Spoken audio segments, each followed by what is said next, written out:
Welcome, I'm Paul, this is Dave. Today I have 17 Glitch in the Matrix and supernatural stories for you.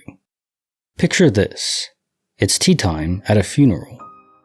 And then after the tea time, the world is lifeless. What caused it? Where did everyone go? Let's find out. Case file number 2096, written by Phoebe. The Mystery of the Missing Mourners. When I was 10 or 11 years old, I was at my grandfather's funeral. It was taking place in a funeral home that was housing 3 funerals all at once in 3 separate rooms. Because of that, the place had a lot of strangers wandering about, mourning the loss of their loved one. There was a downstairs area with seating, tea, and coffee.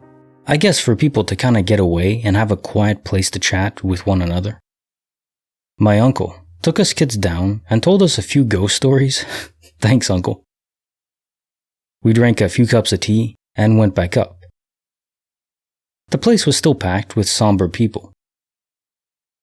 I waited around in my grandfather's room for a bit, but I didn't really feel like being there anymore, so I went back downstairs to make myself another cup of tea. I was only down there for maybe 3 minutes, at the most 5. The tea was already prepared. All I needed to do was pour it and put sugar and milk in. I came back up with my tea, and the place was completely empty. I was just so confused.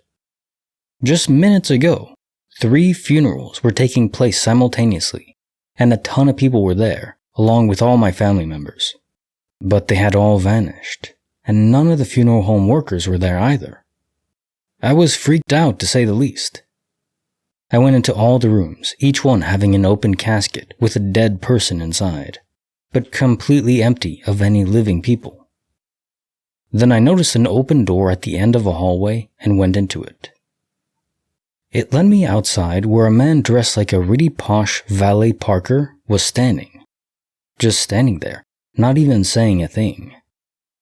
The whole experience was completely surreal. I just stood with him for a minute. I didn't know what the hell was going on. Then a black funeral limo rolls into the parking lot from the road, and out jumps my dad, apologizing for forgetting about me. It was so weird to me that not only had everyone vacated the premises at the same time, in the short amount of time that I was downstairs getting tea, but also that they had time to drive for a few blocks before realizing I wasn't with them. So, Home Alone, glitch style, and funeral style. Nice. Case file number 2097, written by Animated Dollface. In the Cushions, Firmly Cast. 9 months ago, our TV remote went missing. I have 2 younger kids, and the darn thing has gone missing before, so this last time I just said, frick it, and didn't order a new remote, and I'm just paying for the Universal Remote app on my phone.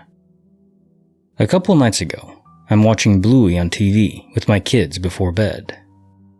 The kids get tired, and I put them to bed. After I put them to bed, Bluey is still playing on TV.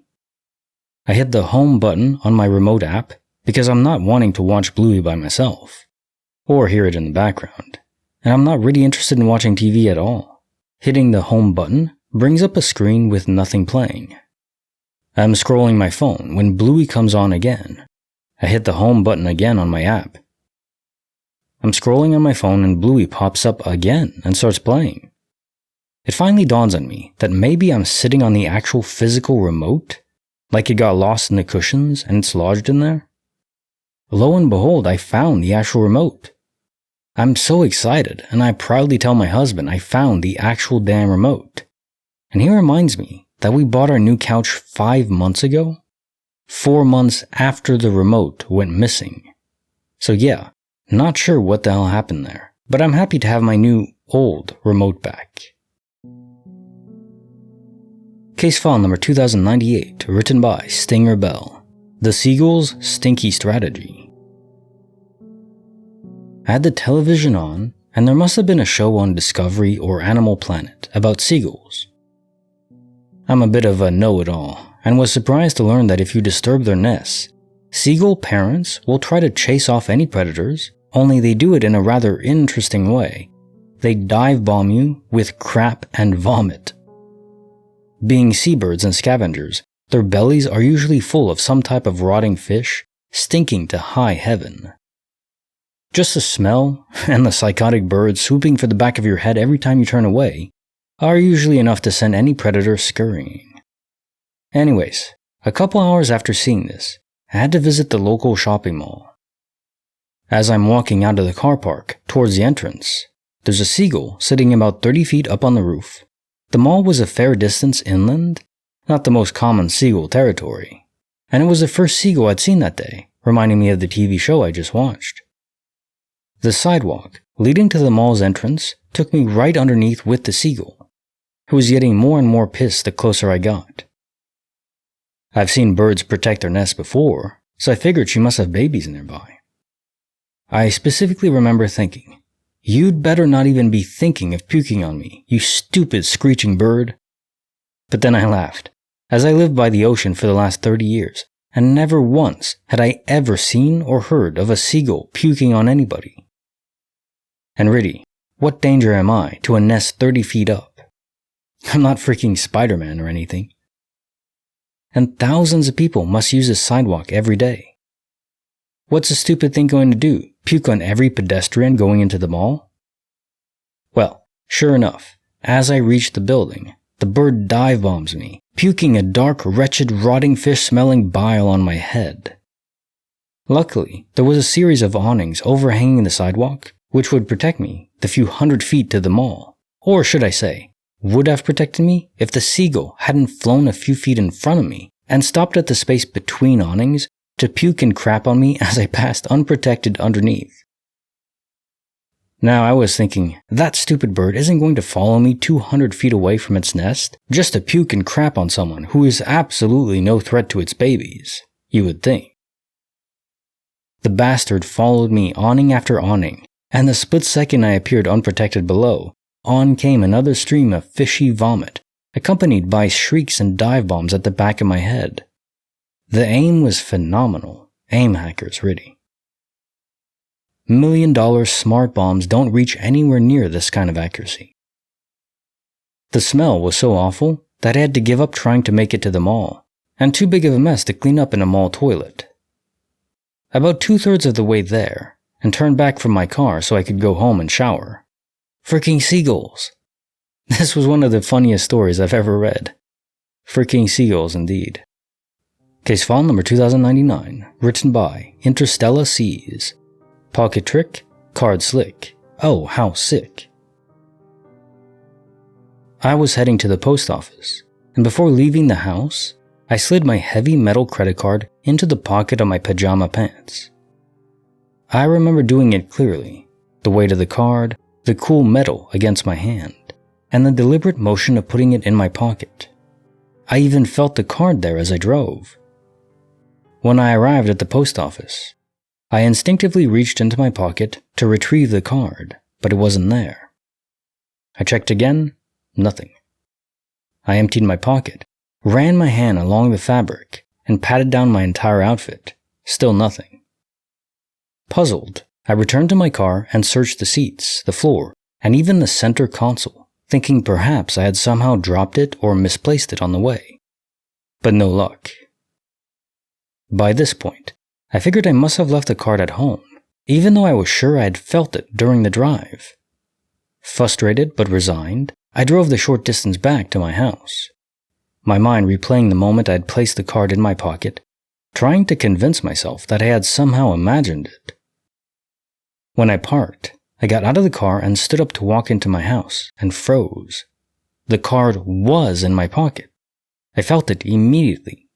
The familiar heaviness and the unmistakable outline of the metal card pressing against my leg. I reached into my pocket, and there it was, sitting exactly where it should have been all along. My stomach dropped. I stood there, rooted in place, trying to make sense of what had just happened. I checked and rechecked my pocket again, even though I knew it was impossible to miss the card. The pocket wasn't deep enough to lose it, and the weight of the card made it impossible not to notice. There is no way it could have been caught in the fabric or overlooked during my earlier searches. and I'm certain I didn't put it back in my pocket during the drive home. I was too focused on the mystery of where it had gone to even consider doing that. This isn't the first time something like this has happened to me. Over the years, I've noticed small, inexplicable events that make me question reality. I even have a name for it. I call them gremlins. It's as if these mischievous forces mess with me to make me feel crazy. They'll hide things in plain sight, move objects around, or make me doubt my own memory. This day at the post office was just another instance, in a long line of strange occurrences that I can't explain. I have tried to rationalize it 100 different ways since then, but no explanation feels satisfying. The entire sequence of events defied logic. It was as if reality had momentarily bent or shifted, and the card had disappeared into some unknown void, only to reappear when I least expected it. All I know is that for those brief surreal moments, it felt like I had stepped outside of the normal rules of the universe. Case file number 2100, written by cowboys on ketamine. Paint and step, yet no crack kept. I have a small mirror, maybe 8 by 12 inches, that has a metal frame around it. I had been painting the frame and sat it on the floor to dry, which, in retrospect, was a dumb thing to do. I ended up stepping on the mirror, with shoes on thankfully, so I didn't hurt myself, and instantly knew I had cracked it just by the way it felt. I looked down to confirm a giant crack across the whole length mirror, but I was in a rush to leave my house, so I left it there to deal with it when I got back. I'm sure you see where this is going. When I got home, the mirror was back in perfect shape. No cracks, no scratches, no nothing. I'm pretty elated because I really like this mirror and was pretty damn bummed that I had ruined it, especially in such a dumb way. But I'm also pretty confused about it. If I had stopped to pick up the pieces and dispose of them instead of rushing out of the house, what would have happened? Also, what does this mean for my 7 years of bad luck? I don't think you can get out of that on a technicality, sorry. Case file number 2101, written by Zyklonus, the Broomstick Legs of Doom. When I was 6, we had just moved into a new house. I didn't like to sleep with the door closed, and my bed wasn't set up yet. I slept on the floor with a lot of blankets facing the doorway, which intersected with the hallway. On the opposite side was my parents' room. They left their door cracked to give me some added security. At the end of the hallway, left in my field of vision, was a closet. I started to hear whispering and mumbles. It got louder and louder. I started to freak out. I thought it might be my parents, but I could hear my dad snoring. Then I could hear something scratching on the inside of the closet door. I went totally numb, cold sweat, eyes huge and shaking. Then the door flies open. I had the blankets wrapped around my face, so I didn't have my peripheral vision. I saw 2 giant feet with broomstick-sized legs bolt down the hallway. The legs and feet were shadowy and dark. There were a couple crashes in the hallway and a thud against the opposite wall. My parents' light came on. They came in and turned on the light in my room to find me in my fetal position, totally wrapped up like a burrito in my blankets. Some newly hung pictures, 3, were on the floor of the hallway. 2 of them had broken. There were some glass shards on the floor. At the other end of the hallway, there was a fist-sized hole in the wall. They blamed me. I was spanked. They cleaned up the mess and went back to bed. That is a grave injustice. Damn. Case file number 2102, written by Mentat. From home to store, a cloud I wore. One day, I was walking to a convenience store a few blocks away from my house. It was a bright summer day in my little tropical country, and there was not a cloud in sight. By the time that I got a few meters down the road, however, I realized that I felt a drizzle. I looked up. Nope, no clouds still.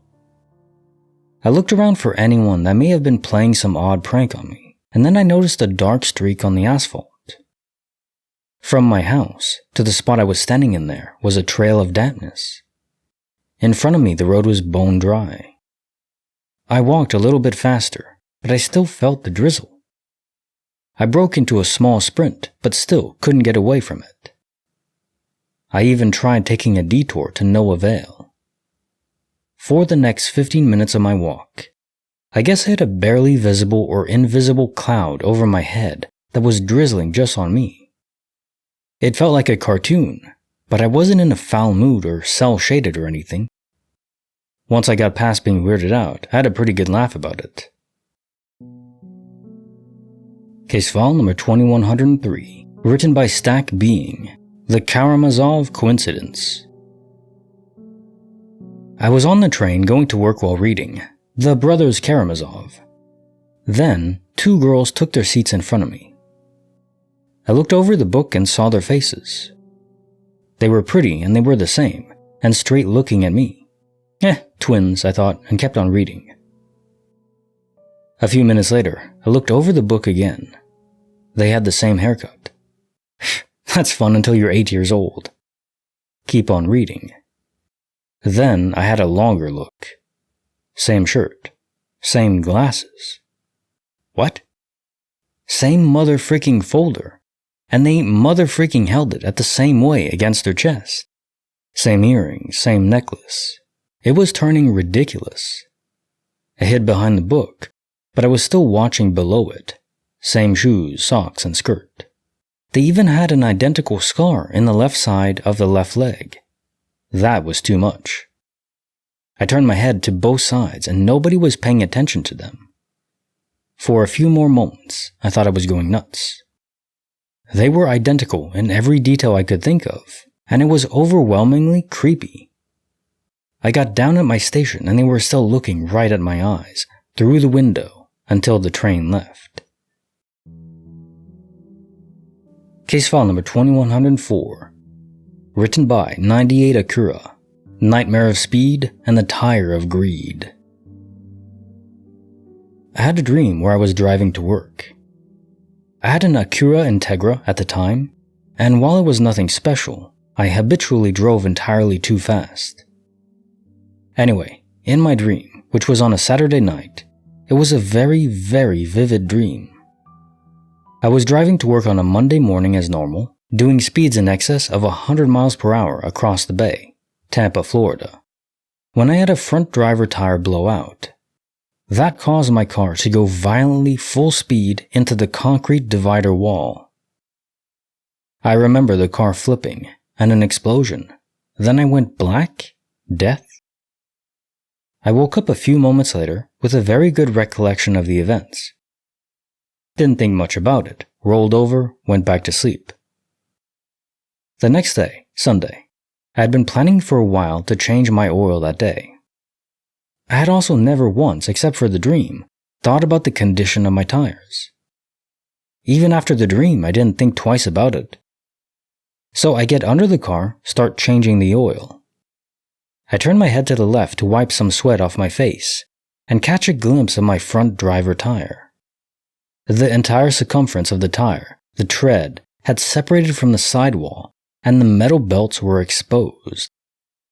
The dream didn't offer details as to how the tire blew out. Also, it wasn't something that would have been on my mind, as the tires were fairly new, 8 months, 10 to 12,000 miles on them. The tires had a directional tread pattern, so I could only rotate front to back. However, the back tires would develop ridges, so when I put on the front, they had a terrible ride. So rotating them wasn't something I had thought of. Needless to say, I called into work Monday morning and gimped the car to the nearest tire store for a new set. Never had another tire wear the same way that one did, that fast. Case file number 2105, written by Anonymous. Night's Creep, Why We Couldn't Sleep. Several years ago, I was jolted awake from a sound sleep at around 3 in the morning. I had no idea why. I wandered out of my room to find my roommate had just woken up as well, in the same way. We couldn't understand it, but something just didn't feel right, like the world was somehow darker. I called a friend of mine across town. Even at 3 in the morning, I didn't hesitate. Somehow I knew she would be awake too. This wasn't a normal hour for any of us to be awake on a weeknight. We all had work the next morning. I confirmed that she had just woken up the same way and had the same feeling. We were all wide awake for a few hours until the creeping dread seemed to subside. Then slept for a few more hours before we needed to go about our normal day. I told a few friends at work about this the next day, and suddenly, everyone was a little more pale and quiet. It had happened to all of us. I even mentioned it in passing to a customer as I apologized for a sleepy yawn. And he said something about not sleeping well the night before as he took his purchase and left. A little ambiguous, but it certainly didn't help the general state of paranoia. I only talked to one person who said they slept fine, another friend of mine who I visited that evening. He told me he didn't believe that anything like that could happen, but several months later, he told me he had lied about it. It seemed the whole town had just been stirred awake for a few hours that night, with no explanation. I had some sort of gut feeling about this, that something very big had been set in motion that night, and the epicenter of it was somewhere nearby. I still wish I had recorded the date or kept some kind of journal that could help me recall it, but it never really came up again.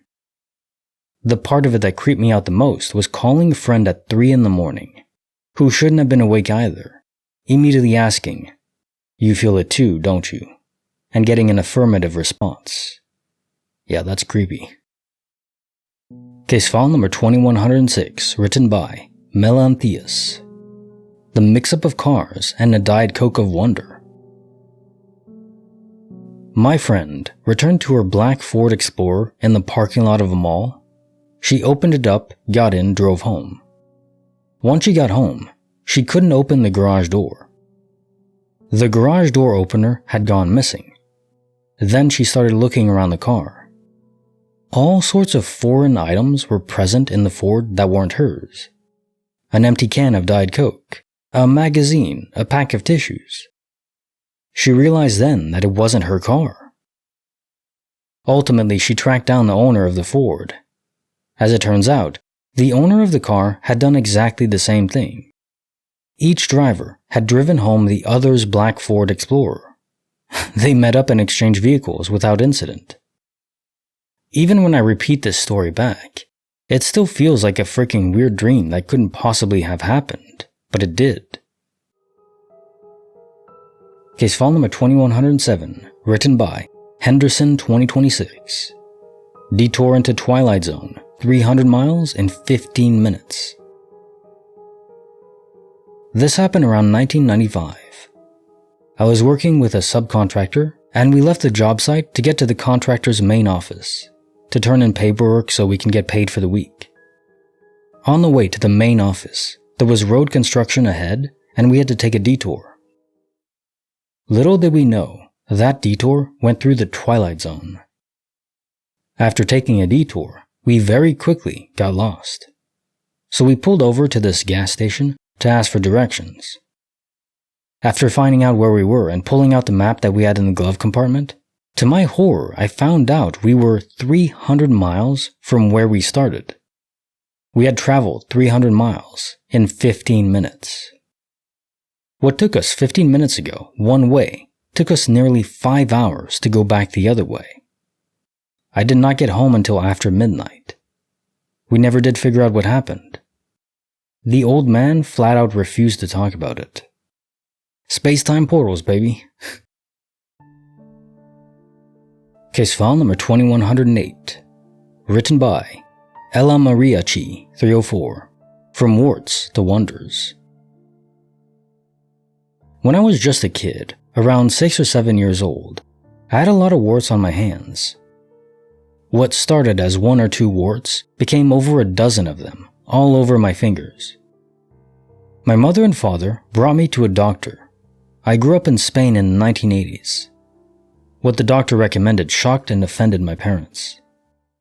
He actually suggested we count the warts and throw as many chickpeas into any fountain in front of a church, all while reciting Hail Marys.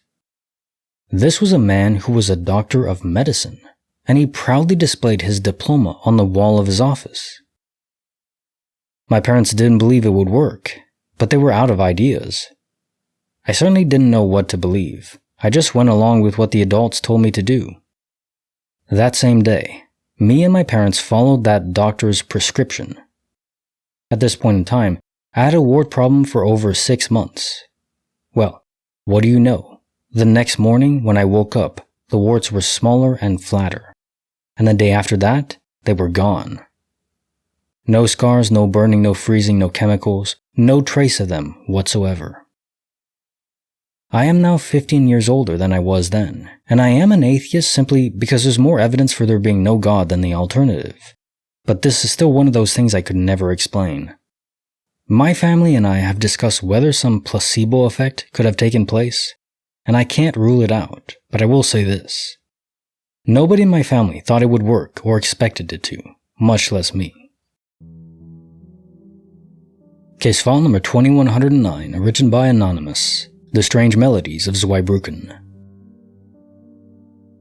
When I was a kid, we lived in Zweibrucken, West Germany, as my dad was stationed there, and then we moved here to the States after my parents split up.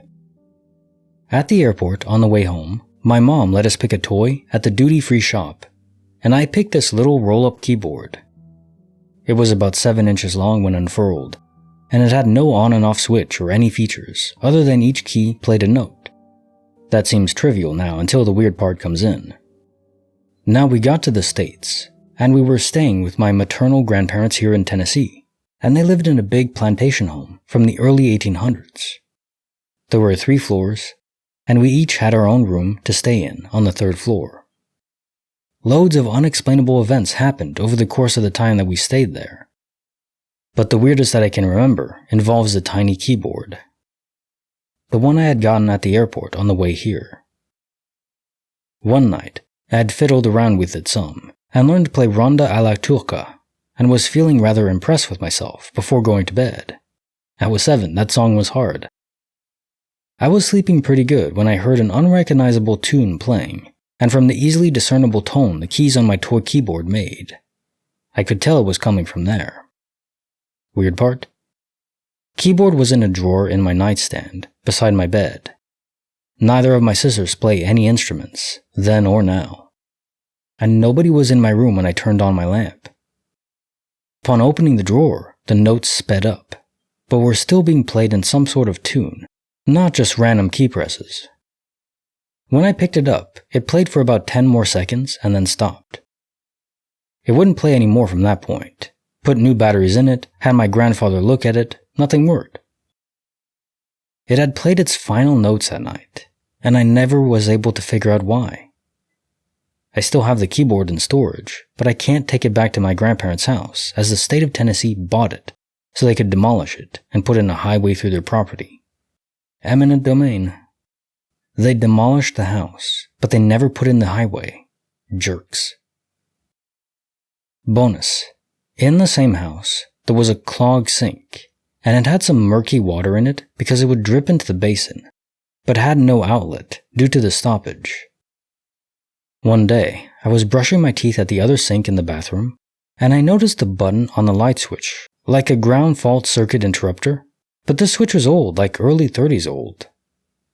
I pushed the button and it shocked the living crap out of me, turned the tip of my index finger black, and the sink drained.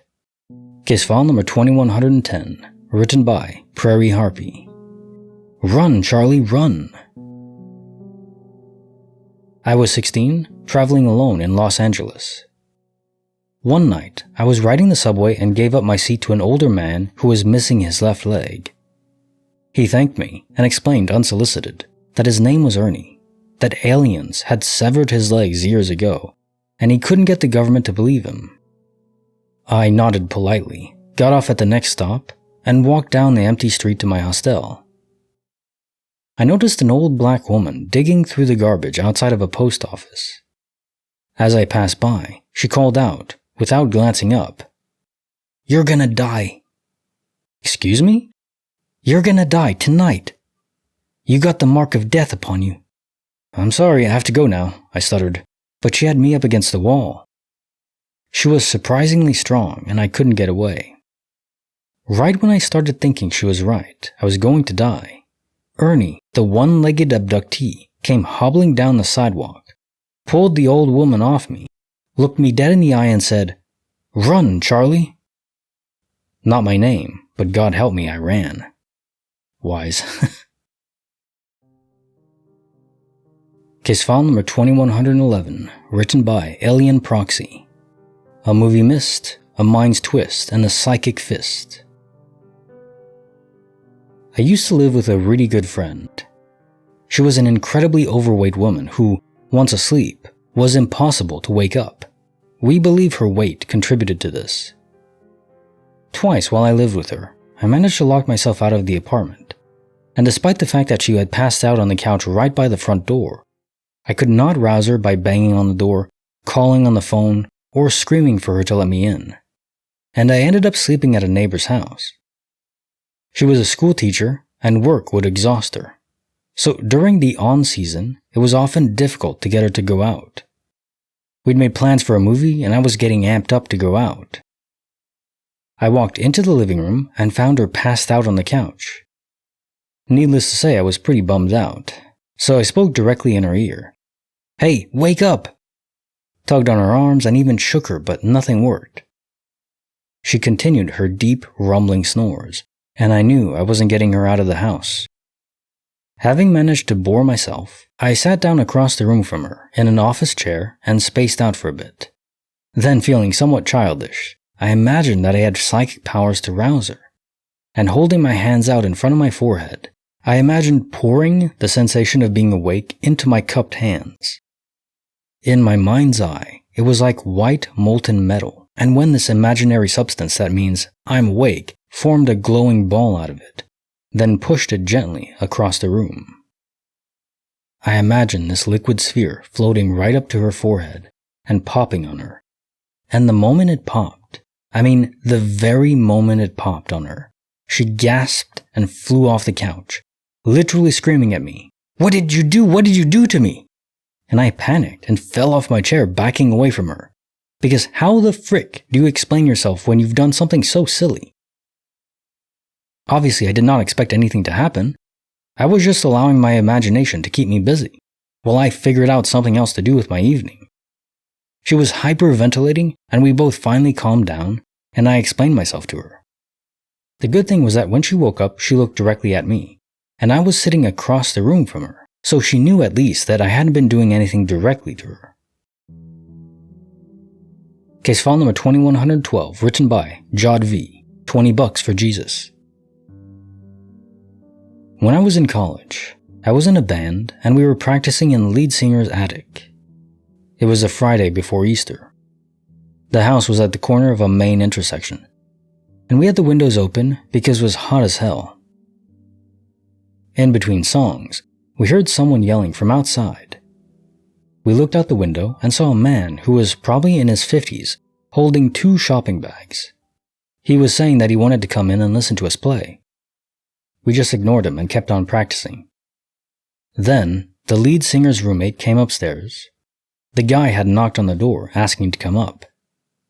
The singer asked us all what we thought about letting him in, and we of course deferred to him regarding whether or not to let strangers in his house. He relented, and the guy came up. His shopping bags were full of liquor and nothing else. He watched us play for a good 20 to 30 minutes and went on and on about how great we were, and how he was going to get us in touch with all these local blue bands he knew. We were a punkish indie band. During a break, the lead guitarist started playing the Sweet Home Alabama riff, and the old guy said, "Yeah, Freebird." Finally, he announced that he had to leave, and slapped a $20 bill down on top of my bass amp. As we walked him downstairs, he turned around the door and said, "Have a happy Easter." And then in a very sinister tone added, "Don't forget Jesus." He didn't get us in touch with anyone. I think we did give him the lead guitarist's phone number, though. No, we never saw him again. The band broke up when the lead singer heard a board recording of a show where I fricked up a lot. I should clarify that the lead singer was also a guitarist and, in truth, a much better bassist than I was. I'm not really a bassist, I'm a guitarist, and I picked a bass to join that band.